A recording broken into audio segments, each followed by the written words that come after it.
Sometimes I feel like I just want to scream, you Oh, know? yeah, I feel that. I mean, really just let out a primal yell at the absurdity of it all. And Yeah. today's deep dive, well, it kind of pushes me in that direction. Yeah, this one's, It's heavy. it is. The article we're looking at is titled, Trump's Effort to Gut the Government and Sell It to Billionaires, a Dangerous Path for Everyday Americans. And just reading that headline, Yeah. I mean, wow, it's a lot to unpack. Yeah, it really is. So have you even seen this article? I mean, I've been following this stuff for a while, but even for me, this one feels like a punch to the gut. Yeah, it's definitely getting a lot of attention. It is, and I think for good reason. I mean, just stop and think for a minute. Okay. How much of what we do every single day, the services we rely on, how much of that used to be handled by the government, things we all paid for together, and how much of that is now in the hands of private companies? It's a question that's more relevant now than ever, and this article really digs into that shift. And not in a way that makes me feel all warm and fuzzy inside, let me tell you. No, not exactly. This article flat out accuses Trump of basically dismantling federal agencies piece by piece with the goal of selling them off to private companies. And who do you think benefits the most from that? Well, the article points the finger at folks like, Billionaires. yeah, billionaires like Elon Musk. Elon Musk, exactly. So, okay, we hear this phrase, systematic dismantling. Right? But what does that even look like in real life? Is this some conspiracy theory stuff, or are we talking about actual concrete actions? Because if it's just rhetoric, I'm less concerned. No, the article lays out some very specific things. Okay, like what? Well, for starters, they talk about selling off federal buildings. Really? Yeah, to private entities. Right. I mean, that's a pretty tangible sign right there. That's wild. And then there's the outsourcing of government contracts. Which we've seen a lot of. Yeah, it's been happening for a while, but it seems to be accelerating. It does, and it's everything, it feels like. It is. From healthcare to military operations. I mean, we're talking about core functions of government here. Absolutely, and that's what makes this trend so concerning. And then, on top of that, there's the whole issue of bailouts. Oh, yeah. Which, I mean, That's like the cherry on top. it's a cherry on top of a really messed up sundae. Because now, if these industries that are now in private hands start to fail, guess who gets to foot the bill? It'll be the taxpayers again. Exactly. So, okay, this isn't just some abstract political theory we're talking about here. This has real-world consequences for all of us. It absolutely does. But let's get down to brass tacks here. Okay. Where do we, the everyday folks, fit into all of this? Because I'm starting to feel like we're just pawns in some billionaire's game. You're not alone in feeling that way, and the article addresses that directly. Does it? Yeah, it lays out 4 potential consequences Oh, no, hit me with it. of this whole shift for everyday Americans. Higher costs. All right, I'm already stressed. Let's unpack those, because I'm feeling like each one of those is a recipe for disaster. Higher costs. Yeah. I think we're all feeling the squeeze already, especially when it comes to things like healthcare. It seems like every time you turn around, the price of staying healthy goes up. It does, and the shift could make that even worse. Oh, really? Yeah, I mean, think about it. Private companies are all about profit. That's their whole thing. Right, that's their incentive. So they're going to raise prices on essential services like healthcare, and that's a scary thought. Just imagine a world where your access to healthcare, your ability to afford life-saving treatments, depends on how much profit a corporation can squeeze out of you. It's terrifying. It makes me angry just thinking about it and this whole loss of accountability thing. Help me understand that. What does that even mean in practical terms? It's about who's calling the shots. Okay. Public agencies, they're accountable to us, to the people. Right. Theoretically, at least. Yeah, right. There are supposed to be systems in place to ensure transparency and that they're actually serving the public good. And what about private companies? Who are they accountable to? They're shareholders. Their bottom line. So less transparency, less oversight, decisions being made based on what makes the most money, not what's best for people. Exactly. Ugh, this is giving me serious dystopian vibes. It is a bit unsettling. And it's not some sci-fi movie. It's happening right now, in real time. It is.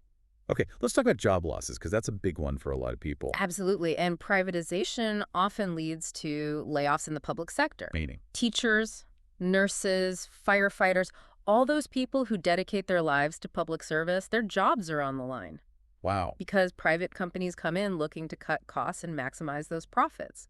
So not only could we end up with worse, more expensive services, But we could also see people who've dedicated their lives to serving the public lose their livelihoods. That's messed up. It's a real concern. It is. It's heartless. All right, what about this unequal access to resources thing? Lay it on me. This is where things get really concerning. The worry is that the wealthiest Americans, they'll benefit disproportionately from this whole shift while everyone else gets left behind. Oh, come on. That's not a surprise, is it? I know, it's frustrating, but the article suggests we're heading towards a world where billionaires are basically setting the prices and the rules for essential services. So the rest of us are just supposed to what? Scrape by and hope for the best? This is infuriating. It's a valid concern. It is. I mean, we're talking about basic necessities here, the things that everyone should have access to. And now we're saying that could be dictated by the whims of the ultra-wealthy. This is just... I need a break. I hear you. This is just, it's unbelievable to me that we're even having this conversation in 2025, you know? Yep. Like, haven't we learned anything? It's a frustrating situation for sure. It really is a scenario where basic necessities, things we take for granted, could become luxury items available only to those who can afford them. And it feels like we're just letting it happen. Yes. No one's even trying to stop it. Well, that's why it's so important to talk about this stuff, to make people aware of what's going on. Okay, so back to the article for a second. They call out Elon Musk specifically. Why him? What makes him the poster child for this whole thing? Well, he's involved in a lot of ventures that really blur the lines between public and private sectors. Like what? Space exploration, infrastructure projects, even his role in social media. Oh, yeah, that whole Twitter debacle. Exactly. And it raises these questions about the influence tech billionaires have on public policy. Which is a lot. It is a lot of influence, and especially when their personal interests are so closely tied to those policies. So it's like a giant conflict of interest. Right. It's like putting the fox in charge of the henhouse. Exactly. And it makes you wonder, are these decisions being made for the good of the people or just to line the pockets of a select few? It's a valid question. It is. So is there any hope? I mean, honestly, this whole conversation is making me feel pretty hopeless. I understand that, but it's not about giving up. It's about waking up. Okay, but how do we do that? How do we shake people out of this apathy? We have to help people understand what's at stake here. Which is? I mean, this isn't some abstract political debate we're talking about. This is about people's lives. Yeah. It's about your access to healthcare, your job security, the future of your community. Okay, so awareness is step one. Right. But then what? I mean, it's easy to feel powerless in the face of all this. Like, what can one person actually do? That's the feeling they want you to have. They want you to feel powerless. The people pushing this agenda, the people who benefit from the status quo, okay. They rely on our apathy. We can't let them win. We have to fight back. We have to demand better. But how? Contact your elected officials, support organizations that are fighting for the public good. Okay. Have these conversations with your friends and family. Make sure people are aware of what's happening. You're right. Easier said than done, though. Right. It's hard to feel like you can actually make a difference. I get it. I really do. But I think that's exactly why we can't afford to be passive. If we do nothing, if we just sit back and accept things as they are, then the people who are pushing for this agenda, they win. By default. By default. Yeah. And we can't let that happen. We have to fight for the kind of future we want. The kind of future where everyone has access to essential services, where the public good comes before private profit, where everyone has a voice and a chance to thrive. That's what we should be fighting for. I love that. Okay, you've convinced me. I'm ready to fight. But what does that even look like? What are some concrete actions I can take? Where do I even begin? First, stay informed. Okay. Read articles like the one we're discussing today. Seek out diverse perspectives. Question your own assumptions. Do my research. Exactly. Knowledge is power. The more you understand the issues, the better equipped you'll be to advocate for change. Okay, stay informed. Got it. Right. What else? Connect with others who share your concerns. There are tons of organizations and groups out there working to protect public services and fight against corporate greed. Okay, like what? Do some research online, find one that resonates with you, get involved, lend your voice, your energy to their efforts. So find my tribe, basically. Exactly. There's strength in numbers. That's true. It's less scary than trying to do this whole thing on my own. Absolutely. Okay. Anything else? Channel that energy into action. Okay. Contact your elected officials. Let them know where you stand on these issues. Demand that they prioritize the public good over private interests. Vote in every election. Every election. Local, state, and national. Every single one.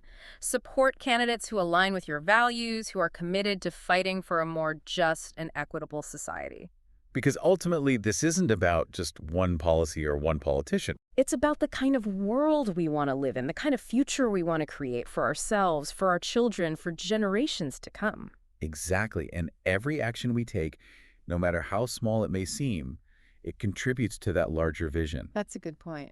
It's about shifting the narrative, changing the conversation, building a movement. I like that. Building a movement. For a better future. Okay, I'm in. I'm ready to be part of that movement. Great. But before we wrap up, I got to say something. Okay.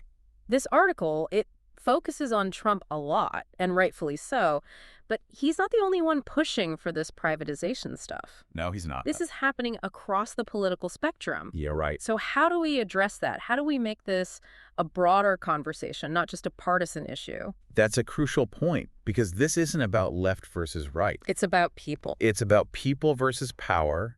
It's about ensuring that our government actually serves the needs of the many, not just the interests of the few. Okay, so how do we do that? How do we actually get people to see that this is a bigger issue? It starts with building bridges, right? Reaching across those ideological divides and finding common ground. Which sounds nice in theory, but is it even possible these days? I mean, everyone's so divided. It has to be possible. We have to find a way to talk about these issues without resorting to, name-calling and finger-pointing. So no more shouting sessions. Exactly. It's about listening with empathy, trying to understand where the other side is coming from, and finding those areas where we can agree. Even if we disagree on the solutions, we can at least agree on the problems. We can all agree that everyone deserves access to affordable health care, quality education, a fair chance to succeed.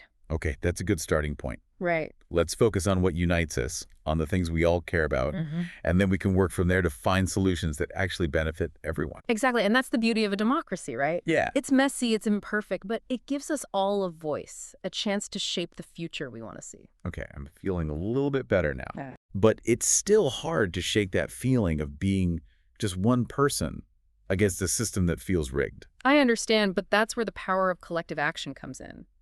Think about the movements throughout history that have achieved real change. Like what? Civil rights movement, the women's suffrage movement, the environmental movement. Okay. Those weren't achieved by individuals working in isolation. It took people coming together, uniting around a common cause. And demanding better. Exactly. And that's what gives me hope. It does. It does, knowing that we're not alone in this. That's a good point. There are countless others out there who share our concerns, who are working towards a more just and equitable world. And together, we can make a difference. I like that. Together, we can make a difference.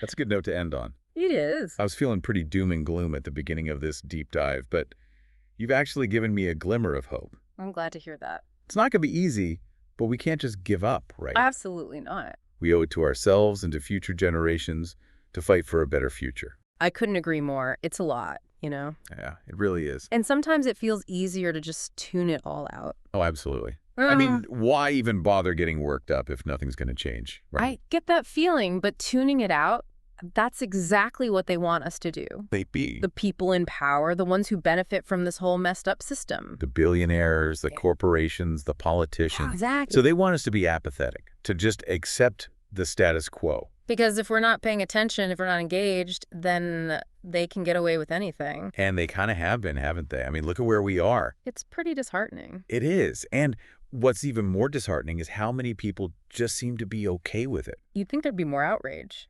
Right. I mean, this is our future we're talking about, the future of our country, of our planet. And it's being sold off to the highest bidder. Exactly. And most people are just like, meh, whatever. It's like we've become numb to it all. We have. We've become so accustomed to things being broken, to just accepting the crumbs we're given. We've forgotten what it means to demand better, to fight for what we deserve. And that's got to change, right? But how do we even begin to shift that mindset? How do we wake people up? It starts with having these conversations, these uncomfortable, maybe even a little bit angry conversations. Okay, so we got to talk about it. Yes. We have to make it clear that this isn't okay, that we're not going to just stand by and watch as our future gets auctioned off. But we talk to our friends, our family, our neighbors. We share this article. Exactly. We spread the word, we raise awareness, we make some noise. Okay, I'm with you on that. But talking only gets us so far, right? At some point, we have to do more than just talk. Absolutely, and that's where action comes in. Like what kind of action? Support organizations that are fighting for the public good. Okay. Any specific ones you recommend? There are tons out there. Do some research online, find one that aligns with your values, and get involved. Volunteer your time, donate if you can. All right, so support the good guys.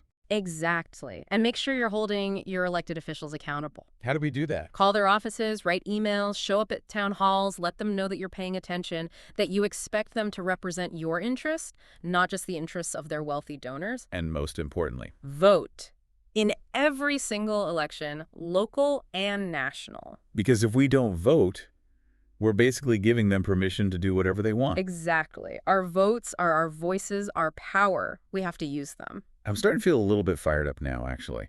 I was feeling pretty hopeless earlier, but this conversation has actually given me a glimmer of, I don't know, maybe optimism isn't the right word. Hope. Yeah, hope.